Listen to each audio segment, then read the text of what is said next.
এটা তো সর্বভারতীয় তৃণমূল কংগ্রেসের জয়। মানুষের কথা বলতে গিয়েছিল এআইটিসি ডেলিগেশন বারংবার সিইও পশ্চিমবঙ্গের দফতরে, এবং বারংবার এই একটাই কথা বলা হয়েছিল, একবারই প্রকৃত ভোটার যাতে না বাদ যায়। যে প্রকৃত ভোটার এবং তাদের দাবি যেটা এআইটিসি তুলে ধরেছিল সিইও অফিসে পশ্চিমবাংলায়, যে কোনো কারণে সেই মানুষটা যার হিয়ারিংয়ের ডাক পেয়েছে সেই এই রাজ্যে নেই।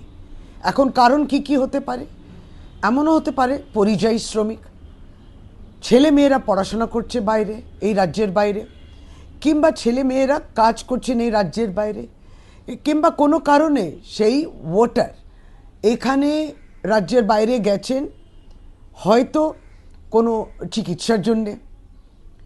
সুতরাং এই নানাবিধ কারণের জন্যে আমরা বলেছিলাম যে একেবারে এআইটিসির পক্ষ থেকে দাবিটা ছিল যে মানুষ এই দাবি করছেন যে তারা যার আত্মীয় স্বজন যারা এখানে রয়েছেন এই রাজ্যে, যারা কিন্তু এনরোলমেন্ট ফর্মও ভরেছেন তাদের হয়ে, কারণ এনরোলমেন্ট ফর্মে সেখানে আত্মীয় স্বজনও কিন্তু তার বাড়ির কোনো আত্মীয়জনে ভরতে পারবেন, এবং সেইটা একবার স্বাক্ষর দিয়ে উল্লেখ করার কথা ছিল যে কিভাবে সে আত্মীয় হয় তার।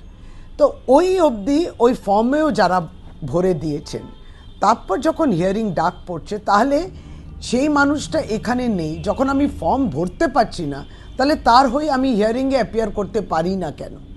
বারংবার এই দাবি, এবং তারপরে সিও অফিস অনুধাবন করেছেন, ইলেকশন অফিস বাংলায়, যে এটা একটা ন্যায্য দাবি ছিল।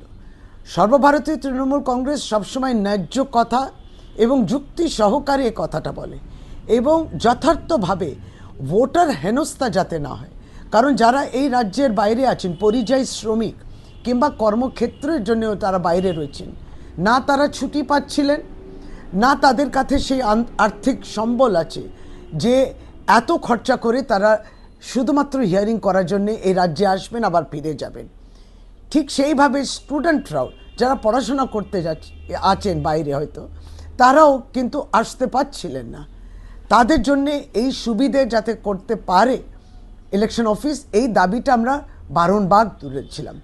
অর্থাৎ ন্যায্য দাবি স্বীকারোক্তি করেছেন সিইও অফিস, এবং গতকালকে 8 তারিখ জানুয়ারি মাসে এরকম একটি নোটিফিকেশন বেরিয়েছে। সেই নোটিফিকেশন এখন প্রত্যেকেই পাবলিক ডোমেনে সেটা দেখতে পাচ্ছেন। সর্বভারতীয় তৃণমূল কংগ্রেস সবসময় মানুষের কথা বলেন, এবং এই এসআইআরের প্রতিবাদের মধ্যেও মানুষের পাশে দাঁড়িয়েছেন তৃণমূল কংগ্রেস।